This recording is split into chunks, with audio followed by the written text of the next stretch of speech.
And I know we can get, again, into some really dial it down at the bottom end of the funnel techniques, but even if we just say at the top end, right? Sometimes I've heard you use the term constructive cross, destructive cross. Sure.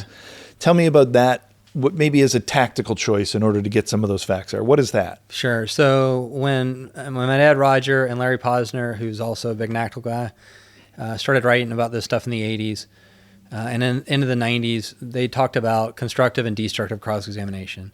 We've, I think, evolved that even in the last 10, 15 years, my dad and I, but destructive cross-examination is kind of what they taught us in law school. And so that for those of you who have been to law school, you'll remember, we're attacking their theory, we're attacking their witnesses, we're undermining their theory, undermining their witnesses. The whole time, that's what we're doing. We're trying to chip away at their case, their theory. And I think the problem is, while we're doing that, we're focused on their theory. Sure. We're not telling our client's story, we're talking about their story. And I don't know that that's as helpful, right? Because now the jury has heard their story twice. Yeah. Versus hearing an alternative theory or an alternative story. Because often our theory is it's an alternative.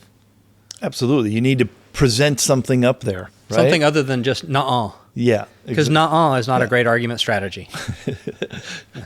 I think that's from My Cousin Vinny, right? The beginning, everything that guy said is bullshit. Yeah, that's what we want to say, right? Absolutely. That is a great movie, by the way. For you younger lawyers who haven't seen it, you should absolutely watch it. I make my mock trial kids watch it.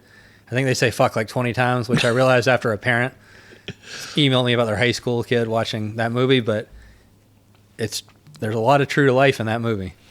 So even just I know you do the whole gamut of defenses of criminal defense, right? And I know you do some family law, but you also have a national reputation for your defense in DUI cases, OWI cases, drunk driving cases. Sure.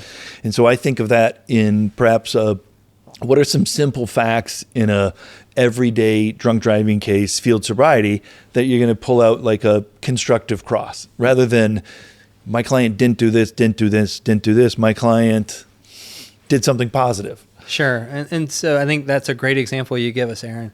When you teach in the negative, when you're talking about not or didn't do, it's hard. Nobody learns that way, right? We learn by the positive. So we talk about all the good things our client did do. Yeah. And so you can use the cop to talk about that. Sir, you followed my client for 5 miles before you lit him up. Yes, sir, I did. And in that 5 miles, he stayed in his lane. Yes, he did. He drove the speed limit. Yes, he did. Used his blinkers. Yes, he did. Had his headlights on. Yes, he did. His car was the way it should be. And when you turned on your blue lights, your red and blues, he immediately tapped his brakes. And that let you know that he knew you were there. Paying attention. That's right. It was a safe thing to do. It was the right thing to do. And when he pulled over, he pulled all the way off to the shoulder, and that was a safe thing to do. That was the right thing to do. It put you in a safe spot. Put the whole interaction in a safe spot. Yeah. And you can really use the cop to build up your client.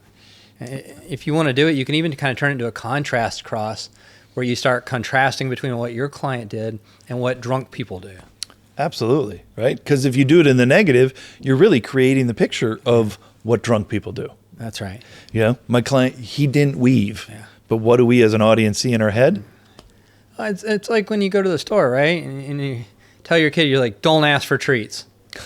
That's the example my dad still gives, and I'm almost 50. And he still talks about it. I'd go to the store, and I'd be like, all right, we're here for steak. Don't ask for treats. And the first thing my brother and I would do is like run to the candy aisle because he said treats. I mean, we were like little dogs. Absolutely. So, yeah, I mean. Go get some fruit might be a better thing to say, right? Yeah, it probably wouldn't have worked on us, but yeah, it would have been a better approach. Yeah.